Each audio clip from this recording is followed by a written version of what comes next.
beef and bacon gnocchi skillet. And it's supposed to have like cheeseburger flavor to it. Making gnocchi is not new to me. Gnocchi before, it's really, really yummy and it's super easy. So while the ground beef is cooking, and I have about like 6.5 pounds on my skillet cooking to make up some meals, I am going to make gnocchi.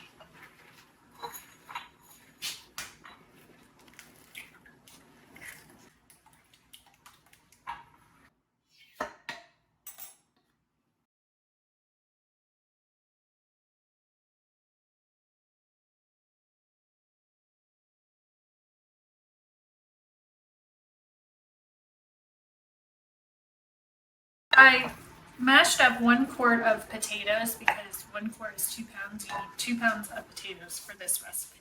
So we're going to add in our mixed egg with 1/4 cup of cottage cheese or ricotta. Ricotta if you have it, cottage cheese if you don't. Alright, so 1 cup of flour, 1 teaspoon of salt, 1/4 teaspoon of pepper. You can whisk or stir this, or sift it, I'm sorry. You want to make it nice and light and fluffy. Okay, and then with clean hands, you're going to carefully incorporate this. You don't want to be rough, you want to be gentle. Ooh, it's getting stuck to my hands.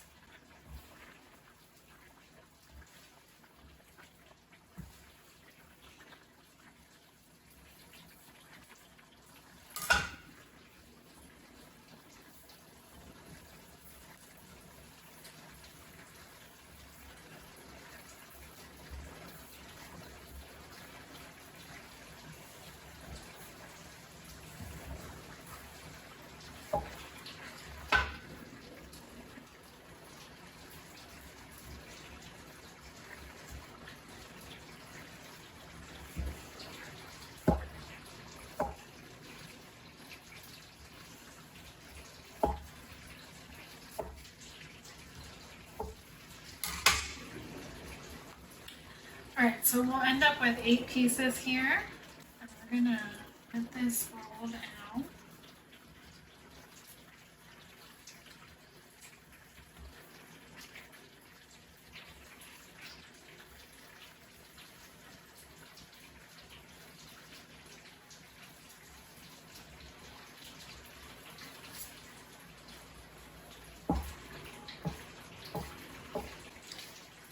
Now you can take a fork and push down to give it a little bit of a design, but I'm not at a restaurant. I'm cooking for a family.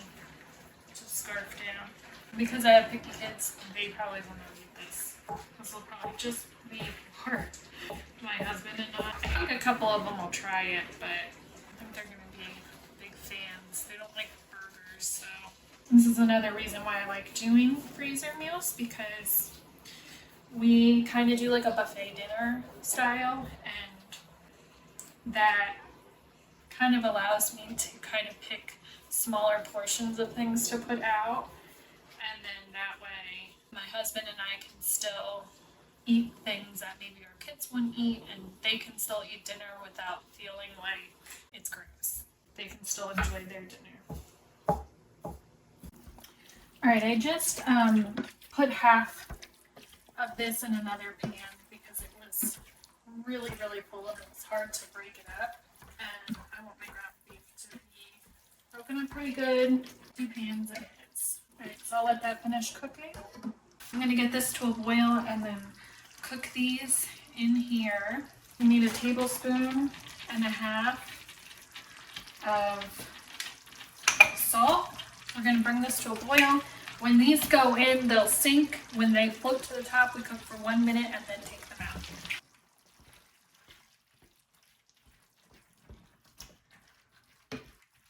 So I got 1 pan done, and we're working on this next one. This is working so much better. I'm trying to use light dishes, but it never works for me. Okay, so drop these in, and I'm going to do this in batches so that I don't overflow my pot.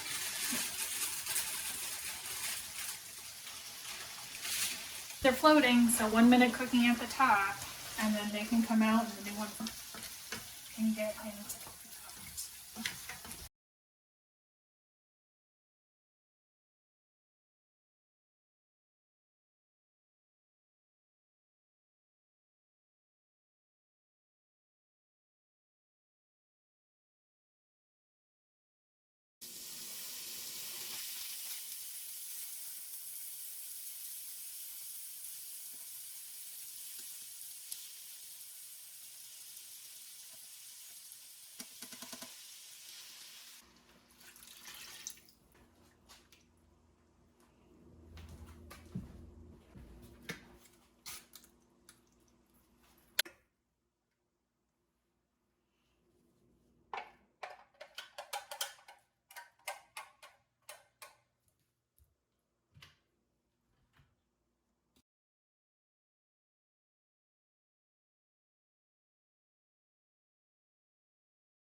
We're gonna make an unstuffed pepper dish. And we have the rice on the stove cooking in beef broth. We're going to take the ground beef that we made and some other ingredients. I made chili seasoning, my home canned black beans, my home canned enchilada sauce, and corn that I got from Azure Standard, which let me tell you, hands down the best corn I've ever had, other than when we get it from our local farm stand. But as far as frozen corn goes, this is the best. So we're gonna have about 1 pound of cooked ground beef. Cooked that earlier. And 1 cup of corn. Gonna rinse my beans real fast. So just real quick, I just counted on my drying rack and the few that I have in the sink how many jarred items I've used. I've already used 11 jars, and that's not even including this one, so 12 jars. That saves me a lot of money because I can this stuff for a small fraction of the price as it would cost me from the store. Plus, a lot of my ingredients were either homegrown or sourced on sale and saved, and then when they were saved at that price, the jar equivalent price is so tiny compared to what you would buy in a store. A little tip for you. Okay. Chili powder. That's a lot of chili powder. This is half a cup. It's a quarter cup. Okay. And a half a teaspoon cumin. The rest of my shredded cheddar, I think that's about like a cup. It says cup and a half to use, but that's not a cup, maybe a little bit more. I'm gonna chop up some of these peppers. These are from my garden last year. Put this would all fit in this bowl. Alright, I'm gonna maybe a bigger bowl. I am gonna add the rest of it.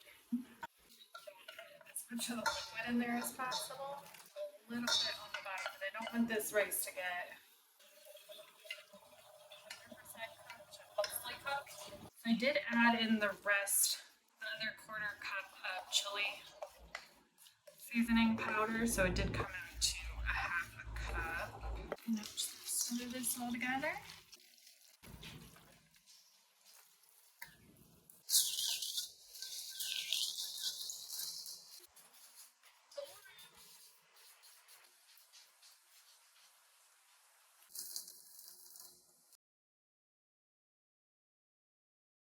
Okay, I'm going to make enchilada filling.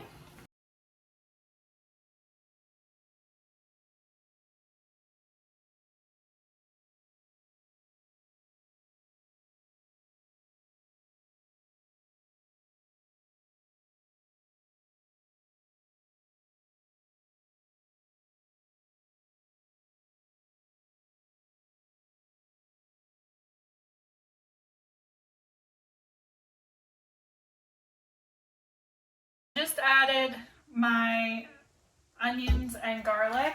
I'm gonna add a teaspoon of cumin. I'm gonna add about a half a jar of that. Some salt and pepper. And do a half a teaspoon of salt and a quarter teaspoon of pepper. I'm gonna mix that up. I don't have any green chilies, so I'm just going to add some diced green peppers from Asher's Garden. This on my warm pan so it kind of breaks up a little bit better. That's all broken up now. Since my green peppers don't have any spice, I'm just gonna add a sprinkle of cayenne pepper. So I'll put those on so they can thaw a little bit. And I'm gonna fill this bag up.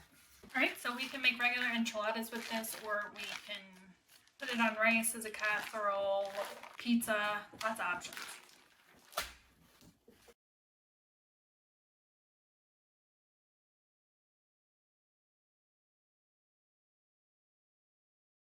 This freezer bag I'm going to fill with the remainder of my cooked beef in small quantities, so that if I just want to throw it in some sauce when I'm making pasta, because that is my daughter's favorite, I can. I can use it for tacos. I can use it for nachos. It's very versatile and it's already cooked, so I don't have to worry about it. And it takes up less space after it's all cooked and portioned out.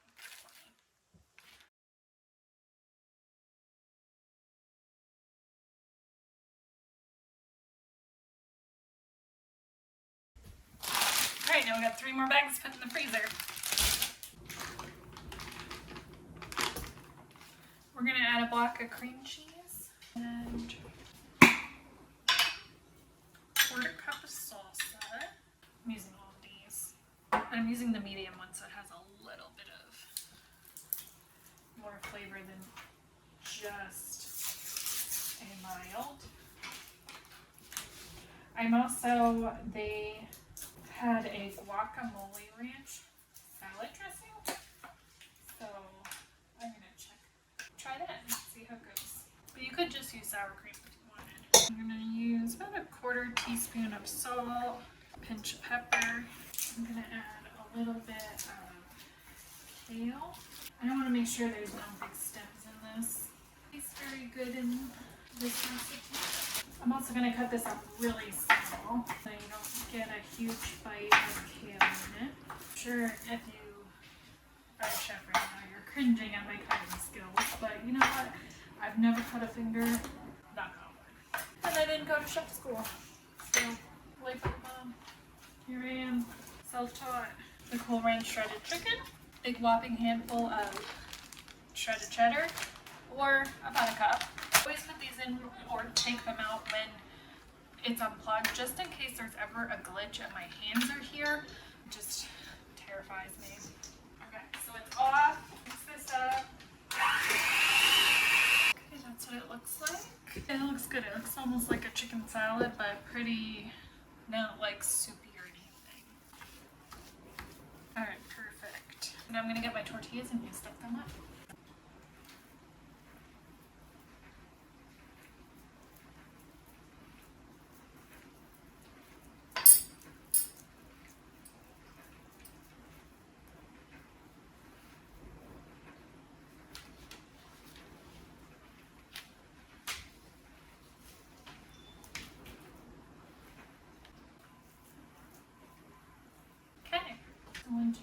I got 12 taquitos out of that. So now I got 2 packs of Cool Ranch chicken taquitos, and this bag I did in the plastic wrap for longer freezing, and this one we'll eat from first, and I wanted to see if it would make a difference if we did not have the plastic wrap around it. Now, hopefully they stay rolled. They're in there pretty good, except this one's not as tight, but I think it'll be fine. We'll see how it goes. So get those in the freezer.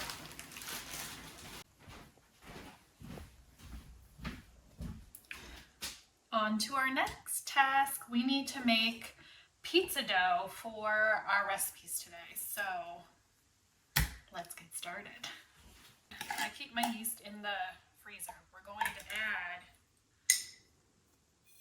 2 overflowing teaspoons so that we get what's equivalent to a packet of these teaspoons of sugar. We need 1.5 cups of water, and it needs to be warm. You don't want it too hot that you can't touch it, but you also want it as warm as will make these taffy. Okay. I'm gonna let that sit for 5 minutes and bubble up, and then gather my flour and wheat gluten for the rest. I want to show you real quick that this is nice and foamy. It's bubbling. It is ready to add the rest of our ingredients. So now we're going to add the rest of our ingredients, and it is 2 teaspoons of salt, 2 tablespoons of olive oil, 1/4 cup of gluten flour or Vital Wheat gluten flour, and that is going to boost our protein levels so that the all-purpose flour can act as a bread flour. Now you can use bread flour instead and not use Vital Wheat flour, but when I make pizza dough, I don't want to use my bread flour for that, so I just use this. So we're going to add 4 cups of flour. I'm going to kind of mix this all together a little bit, and then we'll put this on the KitchenAid thing for it to knead it up a bunch and bring it together.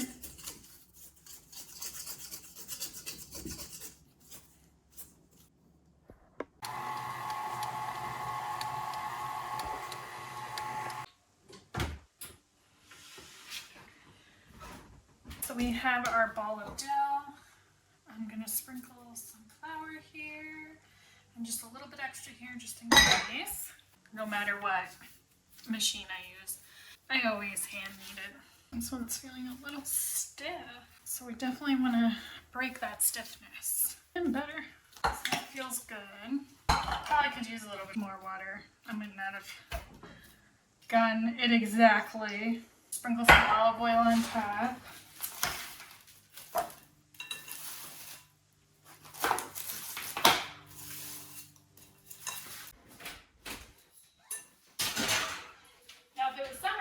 Just put it out on my deck, but it's not a warm day today, so I'm gonna put it in under my proof setting and let that sit while I get my other items prepared.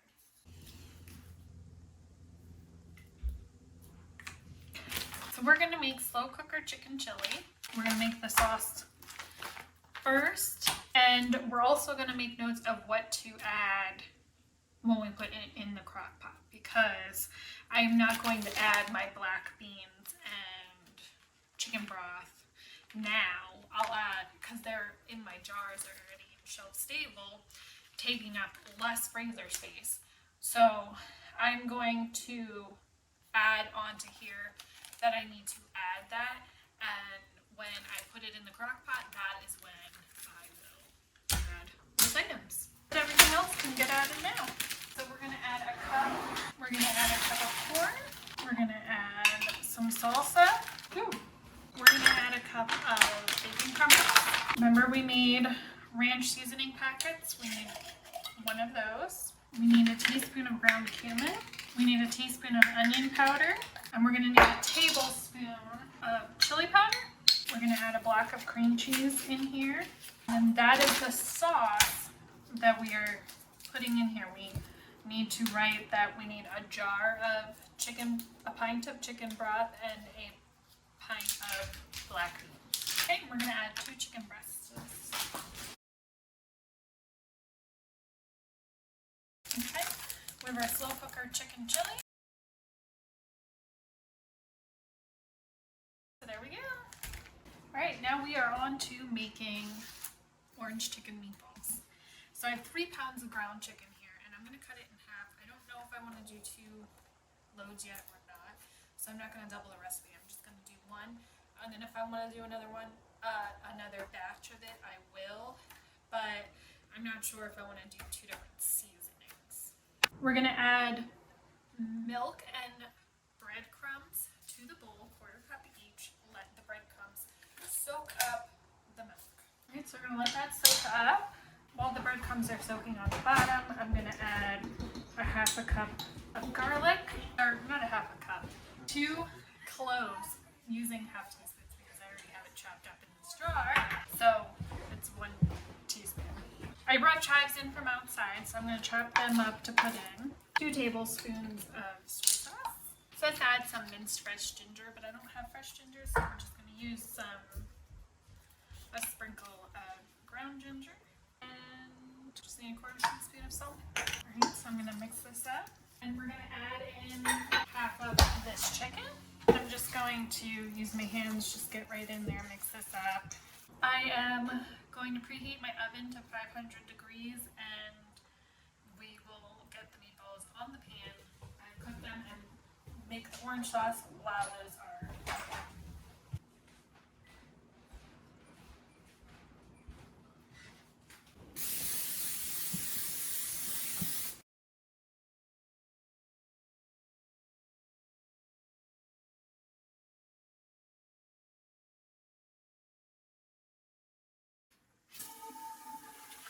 So I'm going to boil the lasagna noodles. Still waiting for my oven to get the temperature. It is almost there. So probably by the time I get this on, that will be ready to go in the oven. We'll make the orange sauce and then chicken marsala lasagna rolls will be ready to make. I'm actually going to put it back there because I want to make the sauce up here. So let's get these in the oven. Those need to cook for 12 minutes. So I'm going to put my timer on so I don't get distracted. Because anytime I mess up my cooking, it's because I got distracted. Okay. Heating up the garlic in our oil mixture. As soon as that's heated up, we're going to add some of our other ingredients. Alright, so that's starting to heat up now. I don't want to burn it, so I'm going to move on to the next stage. A little less than half a teaspoon of crushed red pepper, a sprinkle of ginger. We're going to add a 1/4 cup of hoisin sauce. And we're going to add 3/4 cup of orange marmalade. We'll get this all mixed together. Ooh, that smells so delicious. I am going to add a little bit more orange though, because I just wanted a little sweet on the orange side. Maybe for me, like a cup of the orange marmalade is perfect. It smells so good. I'm gonna eat it now. Alright, I'm gonna set that aside. I'm gonna add some salt to my water. It is almost boiling, and then we'll get the noodles in.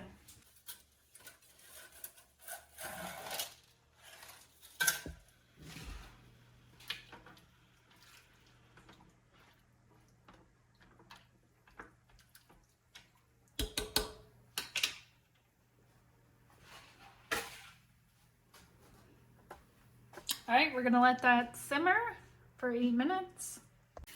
Alright, so our meatballs are done. Decided what I'm making with this one, if I'm gonna do another batch or not. It smells really good and I really like the idea, but I might, it's to be determined. We need to figure out what we're putting those in. Let's see, how many did I get? 4, 8, 9, 10, 11. I'm gonna see, let me see what I can get in here. You know what, let me spray that. Oh yeah, this is gonna fit perfect. Yep, so we'll have 6 and 5 orange chicken things. And I'm just gonna coat. So I wish there was like a smell factor button where we could like program it to the moment and then poof, you'd get that sense of smell. Because it's so delicious. So as soon as these cool down a little bit, I will label them, and those just need to get heated up with whatever pasta, rice, whatever we're doing with it. So easy peasy on that one. And I need to drain the lasagna noodles.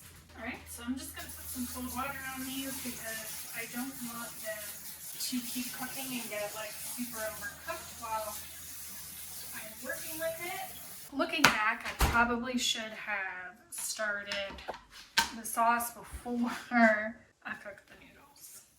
But here we are.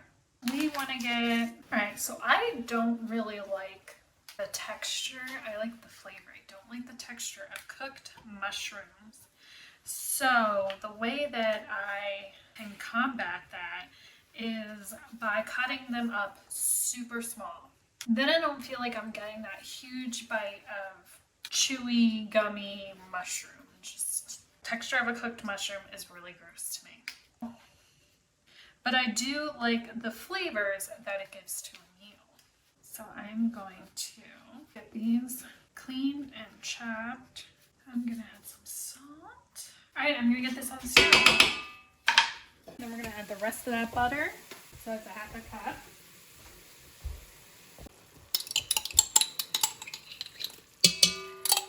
And a wad of garlic. Just gonna finish this container off. Already starting to smell really good, and we don't even have everything in here. So let's see. We have garlic. We're gonna add some salt, some pepper, 3/4 a cup of Marsala wine, beef broth, and that's just a little of that no Buon stuff I just threw in there when I opened it, just to give a little extra. I'm just mixing up some cornstarch. Add that in. Yum. Alright, we want it to get a little bit thicker, and then that'll be done. It's getting pretty thick. I am going to 2 teaspoons of Italian seasoning, about a pound of our shredded chicken.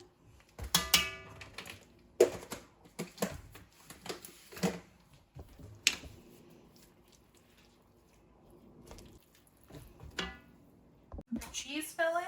For some reason, when I was planning out my meals, I did not grab a pound of cheese. So we're using cottage cheese. We're gonna add, I just keep these frozen in the freezer. So about a cup of Parmesan cheese, 2 cups of Italian style cheese. We have 2 eggs slightly beaten, 2 more teaspoons of Italian seasoning. We're also going to put in some kale leaves. And if you have spinach, you can use spinach. We're going to use kale. Alright, so de-stem it. If you have any stems in here, take them out. No one wants a hard stalk in their lasagna roll. Alright, I think that's good. I'm going to chop this up. I'm going to put this on my mixer so I can mix it all up. Alright, so that's all mixed up. Clean up here. Okay. Get our lasagna rolls. We have our Marsala chicken mixture, cheese mixture, and now we're ready to make it. So we're gonna get some of this on the bottom. Alright, I think that's what I'm gonna do actually. I am going to just put the cheese mixture in the lasagna. I'm gonna put more on the bottom, and then I'll top it with the rest of the chicken.